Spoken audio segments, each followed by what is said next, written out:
విశాఖలో తండ్రి ఇద్దరు పిల్లల అఘాయిత్యం, విస్ఫోటం గుట్టు విప్పిన డైరీ. ఆర్థిక ఇబ్బందులే కారణమా? ఆర్టీసీ రిటైర్డ్ ఉద్యోగి ఇంట విషాదం. సాగర్ నగర్ సమయం గురువారం అర్ధరాత్రి దాటింది. అందరూ ఆదమర్చి నిద్రిస్తున్న వేళ ఒక్కసారిగా భారీ విస్ఫోటం. ఏం జరిగిందో తెలుసుకునేలోగా ఓ ఇంట్లో ఎగిసి పడుతున్న మంటలు, అందులో నుంచి కొందరి హాహాకారాలు. ఇది నగరానికి సమీపంలోని సాగర్ నగర్లో చోటు చేసుకున్న సంఘటన. ఈ సంఘటనలో ఓ ఇంట్లో 3 వ్యక్తులు సజీవ దహనం కాగా, సమీప ఇళ్లలోని మరికొందరు గాయాలతో బయటపడ్డారు. పోలీసుల కథనం మేరకు ఆర్టీసీ సివిల్ ఇంజనీరింగ్ విభాగంలో ఏఈగా పనిచేసి ఉద్యోగ విరమణ చేసిన ఉమామహేశ్వరరావు, ఆయన కుమార్తె 32 ఏళ్ల చల్లా లావణ్య, 28 ఏళ్ల కుమారుడు సతీష్ చంద్ర సాగర్ నగర్ HIG 2లోని 101 నెంబర్ ఇంట్లో ఉంటున్నారు. గురువారం అర్ధరాత్రి 2:50 సమయంలో వీరి ఇంట్లో ఒక్కసారిగా భారీ విస్ఫోటం సంభవించింది. 101 నెంబర్ ఇంట్లో నుంచి భారీగా మంటలు కనిపించడంతో స్థానికులు ఆ ఇంటి తలుపు తట్టినా తెరుచుకోలేదు. అగ్నిమాపక సిబ్బందికి సమాచారం ఇవ్వగా 3:30 గంటల సమయంలో వచ్చారు. తలుపులు బద్దలు కొట్టి లోపలికి ప్రవేశించారు. మంటలు అదుపు చేస్తూ ఉండగా అగ్ని కీలల్లో మండిపోతూ ఉమామహేశ్వరరావు, అతని కుమారుడు సతీష్ చంద్ర కనిపించారు. పూర్తిగా కాలిపోయిన స్థితిలో కుమార్తె లావణ్య కనిపించింది. ఆమెను బయటకు తీసుకొస్తూ ఉండగా మృతి చెందింది. సతీష్ చంద్రను ఆసుపత్రికి తరలిస్తూ ఉండగా మృతి చెందగా ఉమామహేశ్వరరావు KGHలో శుక్రవారం ఉదయం 10:30 గంటల సమయంలో తుదిశ్వాస విడిచారు. పక్కా పథకం వేసుకుని డైరీలో రాసుకుని వీరు 3 ఆత్మహత్యకు పాల్పడినట్టు తెలుస్తోంది.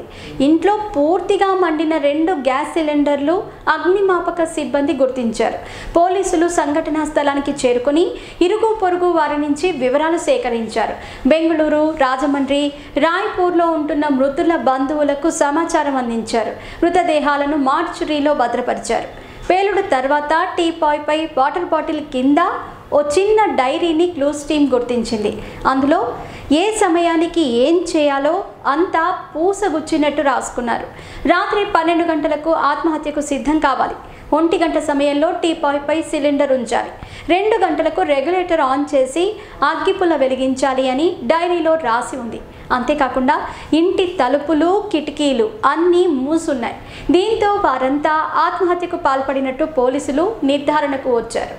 ఫ్రిజ్ కంప్రెషర్తోనే తీవ్రత కాగా, ఇంట్లో సిలిండర్ నుంచి గ్యాస్ లీక్ చేసి మంటలు వ్యాపించిన తర్వాత ఫ్రిజ్ కంప్రెసర్ పెద్ద శబ్దం చేస్తూ పేలింది. ఈ ధాటికి పక్కనున్న ఇళ్లకు కూడా నష్టం వాటిల్లింది. సుమారు 15 అడుగుల దూరంలో ఉన్న ఇంటి తలుపు ఊడి వచ్చింది. మరో ఇంటి కిటికీ అద్దాలు పగిలి లోపల నిద్రిస్తున్న గృహిణి తలకు గుచ్చుకున్నాయి. పొరుగు ఇళ్లలోని వారికి గాయాలయ్యాయి. కుటుంబ నేపథ్యం ఏంటో చూస్తే ఉమామహేశ్వరరావు భార్య 5 ఏళ్ల కిందట మృతి చెందారు. 2 ఏళ్లుగా ఈ ఇంట్లో వీరు 3 అద్దెకుంటున్నారు.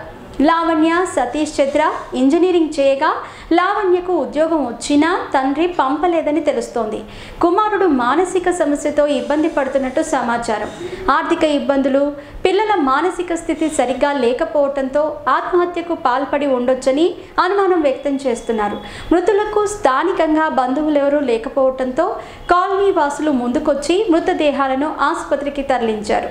ఇతర లాంఛనాలు పూర్తి చేసేందుకు సహకరించారు. మేము చేసే వీడియోస్ మీ మొబైల్కి నోటిఫికేషన్గా రావాలంటే మా ఛానల్ని సబ్స్క్రైబ్ చేసుకొని పక్కనే ఉన్న బెల్ ఐకాన్ని యాక్టివేట్ చేసుకోండి.